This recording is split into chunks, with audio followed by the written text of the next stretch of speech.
வாஹிதன் ஹைருன் லக மின் ஹுமரின் நாமி. உன் மூலமாக அல்லாஹ் ஒருவனை ஓரிரை கொள்கையின் பக்கம் கொண்டு வந்து விட்டால், ஹிதாயத்தை அல்லாஹ் கொடுத்து விட்டால், சிவப்பு ஒட்டகம் உனக்கு கிடைப்பதை விட சிறந்தது.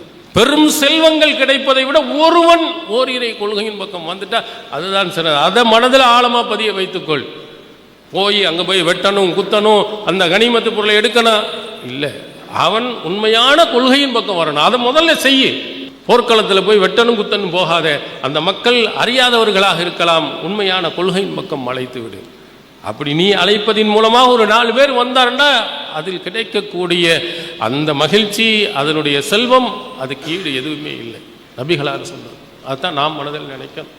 நம்முடைய தாவா பணியின் மூலமாக ஷிரிக்கிலே இருந்தவன் ஓரிரை கொள்கையின் பக்கம் உள்ளே வந்துட்டான்னு சொன்னா அதை விட ஒரு சிறப்பு என்ன? நிரந்தர நரகத்துக்கு போனவனை நம்ம ஏகத்துவ கொள்கையில் கொள்ளவன எவ்வளோ சந்தோஷம்.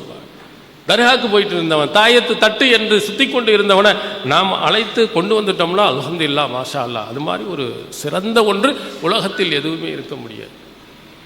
அந்த அக்கறை உணர்வு நம்மிடத்தில் என்ன செய்யணும்? இருந்து கொண்டே இருக்க வேண்டும். எல்லா மக்களையும் நல்வழியில் கொண்டு வர வேண்டும். அதுதான் எங்களுடைய இலக்கு.